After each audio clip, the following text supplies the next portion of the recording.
Welcome to Business Talk Sister Gawk. I'm Becca, and today's podcast episode title is What is a Business Valuation? And if you missed the first podcast episode with Bob Palmquist last week, we covered how much is a business worth, and he is back with me today. Thanks so much for being with me. You're welcome. Glad to be back.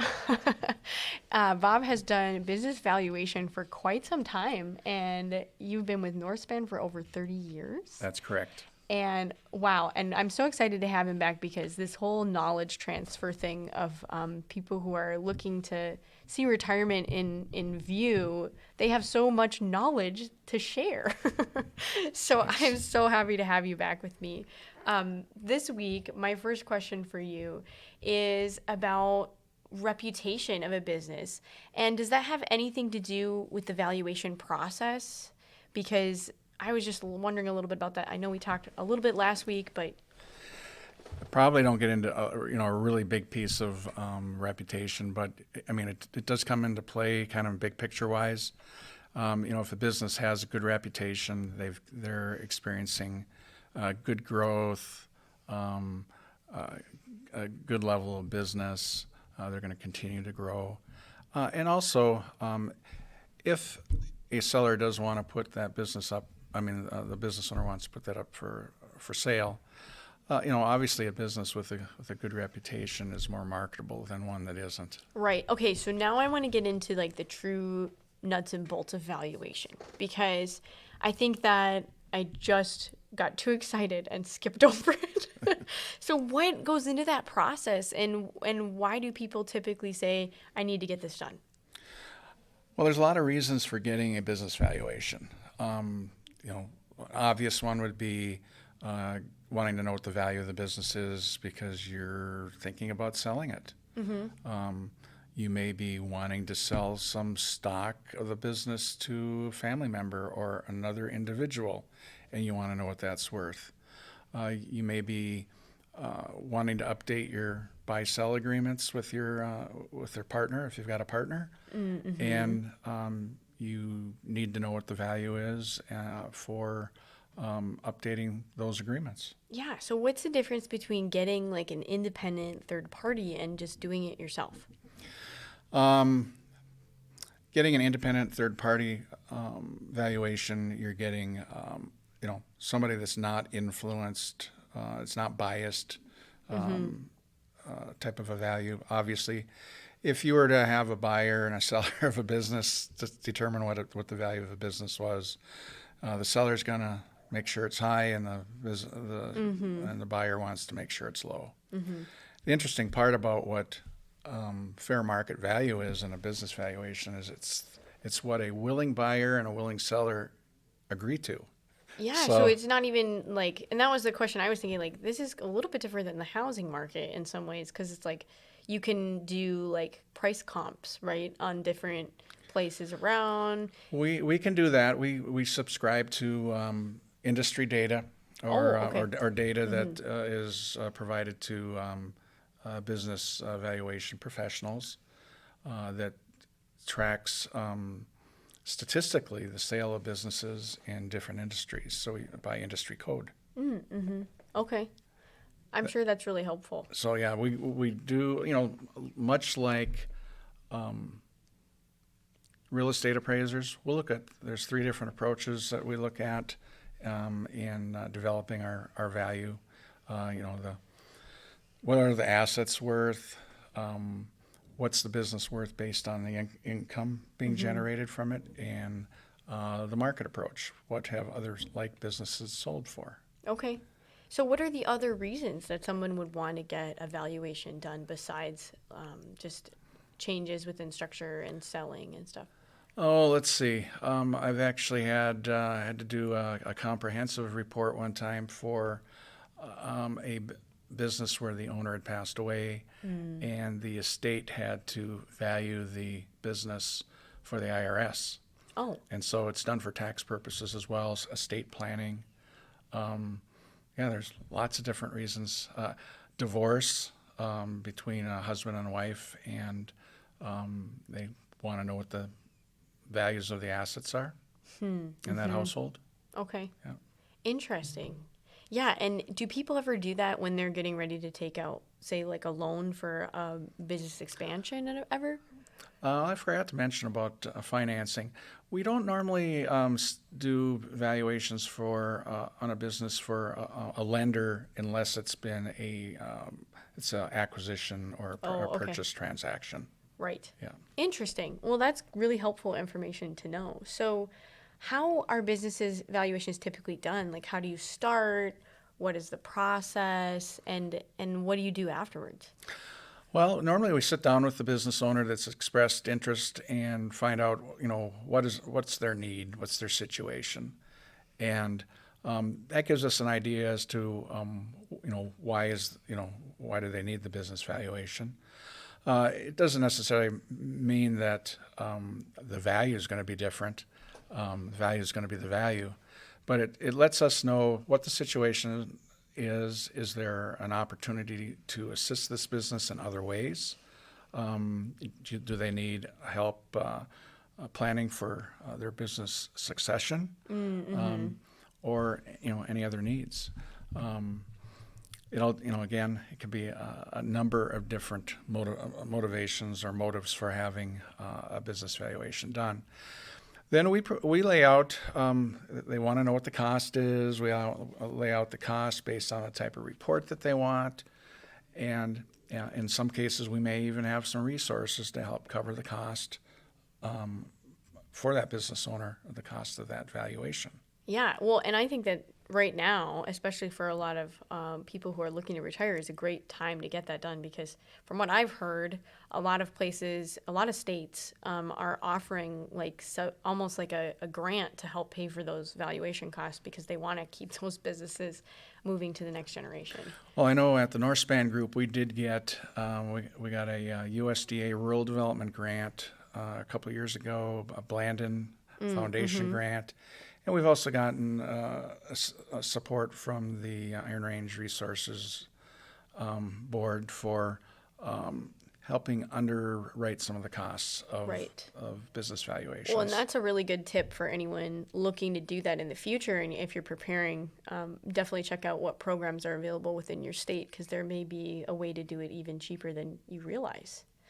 So why do people get business valuations typically quietly? I know we talked a little bit about it before, but do you think that there's some tips on that you have for if you're thinking about getting ready for evaluation, here's how I would go about it? Well, I know a lot of business owners are really concerned about the confidentiality of getting a business valuation done, especially if it's going to be used for a lot of different reasons, but the most common one would be is if they're thinking about putting the business up for sale. They want to, maybe make sure that they aren't alarming their employees or putting any primary customers at an uneasy situation that they might be losing a customer. But I would say that most of the business owners that we work with are always worried about, and are not worried about, but concerned that the process that they go through is confidential, and we always approach it that way. Okay. Yeah. So what is the amount of time that a business has been around factor its valuation? Yeah, it does. It does make a difference. Primarily, though, if it's a really new business and it doesn't have much of a track record. Let's say it's been in business for less than 2 years. Oh wow. Okay. It's pretty hard to come up with good trends. The first year or two may not have even been profitable. It's really difficult to value those types of businesses. A business that's been I would say around for 5 or more years is it's got better information available. Information is going to be more meaningful for doing a business valuation. Yeah, okay. So if someone's getting ready to go do a business valuation, what do you think, like right out of the way, what do they need to have organized and ready to go? Right.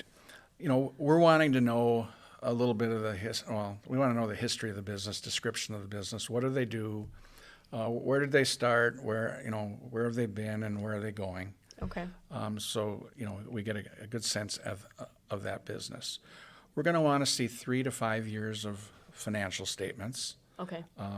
Because the thing that really drives the value of a business valuation is going to be the income generated by that business. So the income approach really is very impactful and is going to be the leading method that's going to determine the value of that business. We're wanting to see if they've had if they've sold stock in the business, had any stock transactions in the past. Mm-hmm. Most of the time they haven't. Have there been any other valuations that have been done, and for what purposes? So we're really trying to get the lay of the land. If they have a sizable amount of assets, fixed assets like equipment or real estate, have they been recently appraised? Oh, so that's something most people have to do before even getting to this point? They don't have to. The thing that, if I get to the point where I believe the value of the fixed assets are going to be the driving force behind the value of the business, then yes, I'm wanting to know what, it might behoove them to get an opinion of value or an actual appraisal on their fixed assets. We're not a real estate appraiser. We're bigger picture. We look at what the value of the business is from as a whole, not just what is the fixed assets worth. Okay. No, that's good to know. And another question I had while we were going through this, I was like, oh man, because you keep mentioning like the stock of a business. Does the type of business filing that they have make a big difference? Well, it may from a perspective of what the purpose of the business is. I deal with LLCs, sole proprietors. Yeah. Mm-hmm. They wouldn't have stock. It's 100% owned by the business owner. Mm-hmm. But subchapter S corporations, C corporations, those are going to have stock. They have so much authorized stock out there and outstanding stock. Many times, if there's multiple owners out there, I'm being asked to get a value and equate that value back to stock. What's each share of stock worth? Okay. And we can do that. Yeah. No, that's really interesting. I've never thought about that aspect before of like putting a dollar number on it. And probably because most people don't talk about that as like people actually own stock. It's just privately owned instead of publicly traded. That's correct. Yeah. Yeah. On publicly traded stock, it's easy to find out what that stock's worth, but it changes on a daily basis. And right. And when we do business valuations, we're doing it as an effective date. Let's say the last financial statement we get is for December 31st for 2021, Mm-hmm. and somebody comes to us and wants a business valuation done today. We're not going to do it as of the end of April or beginning of May. We're going to do it as of December 31st, 2021. Right, because that's when you have all the data to Right. say this is exactly what it was worth at this point in time. Correct. Mm-hmm. Yep. I also like to get, if a business does anything forward-looking, like projections or budgets, Okay. I'd like to get those too, to understand what their expectations are for future growth. Okay. Yeah, and I think each person's like perspective on how their future growth can go depending on what they're doing can be. That's a whole nother story for another day. Right. I don't, there aren't too many businesses that I work with that we've provided valuations for that have budgeted more than 1 year out. Oh, okay. Yeah. All right. Yeah, no, that's good to know. So what are the most important things you recommend a business owner have organized and maintained over the lifetime of their business to ensure that they're not disappointed when it comes to a business valuation? Well, I think is keeping good records as far as financial records, making sure your taxes are up to date, your tax returns are filed timely and they're up to date. As far as other information, it's good to know who are your customers? What's the mix of your customers? Do you have any? Are you reliant on one primary customer? Is there a concentration risk there? Oh, okay. Yeah. So like diversity of who you serve is Right. really important. Right. Okay. And we'll also like to look at, what kinds of, receivables do they carry? Do they do a good job of collecting on those receivables? Uh, a lot of, I have a lender background, and, a lot of what I do, and I analyze the financial statements for a business valuation. A lot of what I learned when I was a lender and analyzing financial statements really has been helpful. Okay.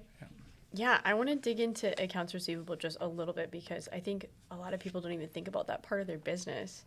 What do you have any kind of healthy numbers of like this is what I see is really good and it's okay to like write off bad debt of this much annually or anything like? Because I think most people don't even know that they could probably write off bad debt or even know what it is.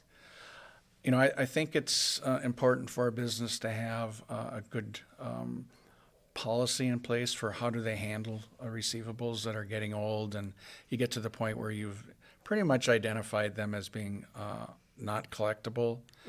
You need to write those off. Okay. Yeah. So not just keep them on your books and be like, such and such owes us $25 from like 5 years ago. Right.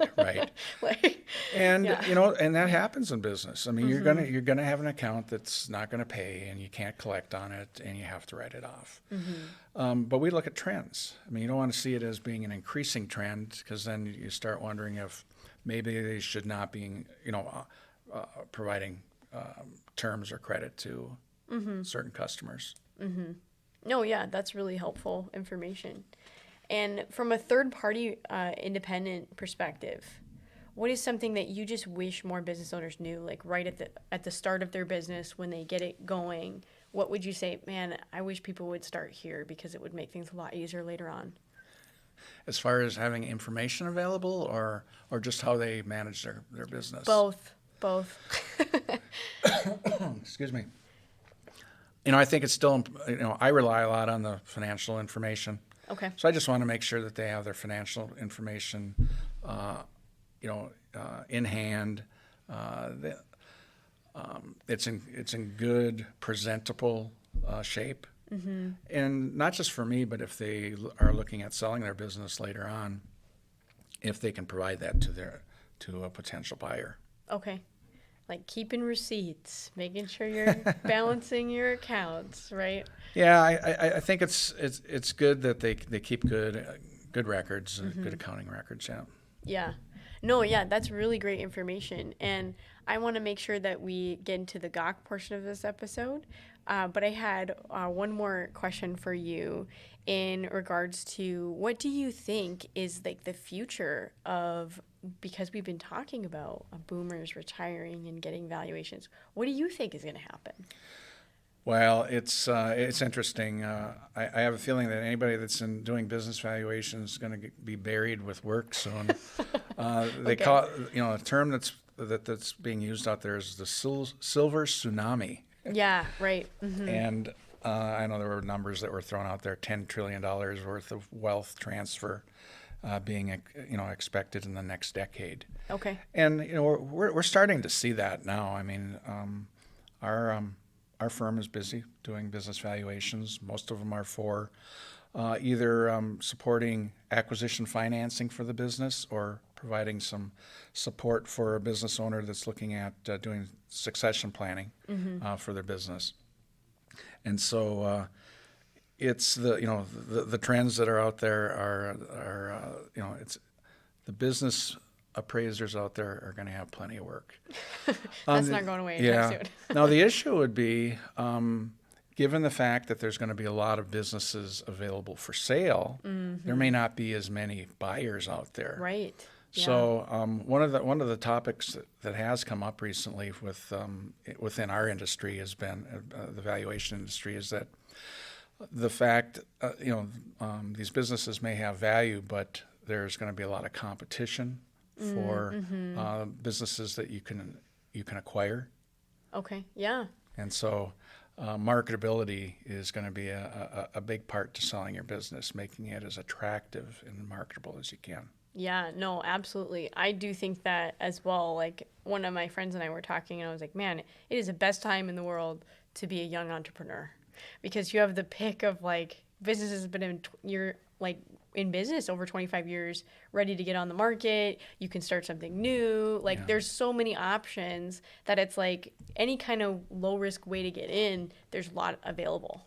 Right. And right now, if you were to look at bank financing, you've got the bank lenders are pretty open to offering loans for business acquisitions. Okay. Yeah, good to know. Yeah. Awesome. Well, how can people find you? I want to make sure that gets in this episode. They can find my contact information at the Northspan Group's website, which is northspan.org, and just click on who we are, and our staff pops up. Awesome. Thank you, Bob. Yeah. And I want to transition now into the gawk portion of this episode. And I'm really excited about it because it has to do with your truck. And I've been like thinking about this for a while, like, what are you going to tell me? So tell me a story. Well, and this is pretty recent. This was just this last weekend. I think everybody likes robins, right? They're the bird? They're nice birds. Okay, yeah. Yeah, and they're usually a sign of spring. And when you're up in northern Minnesota, like we are, yeah, it's a sign. It's a sign of spring. I've always liked robins up until this last week. I came out on Saturday morning and found that there must have been half a dozen robins sitting on my truck deciding to poop. And so a lot of bird droppings on my truck, to the point where I actually had to go out and wash it. Oh wow. And I was a little disappointed that the black plastic on my mirror was actually discolored after I washed it. Really? So now I'm trying to figure out. What are you feeding your robins? Yeah, they're well fed, and there's a lot of them. I think I've seen a dozen of them at one time. Okay. In our yard, but on Monday morning I came out, and again, several droppings on my mirror, and so I went in, grabbed a bucket of water and soap, cleaned it off, went back in, grabbed my cup of coffee before I was heading to work, and within that 3 to 4 minute period of time, 3 more bird droppings on the same spot. What kind of trees do you have by your house? I have lots of trees, Okay. but my dilemma is, I like robins, but boy, how do I deter them from doing what they're doing? Get some owls put up in different places. I don't know. So that's my dilemma. I'll have to look that up on Google or something. Okay. Well, thank you so much for joining me today. I have really enjoyed this conversation. It's been super fun. And if you missed the first one as a listener, you should go back and listen to it. And next week, I'm going to be getting into how to prepare your business for investors with another guest that you are really not going to want to miss. And if you enjoyed this episode, give it a review on Spotify. I will see you next week.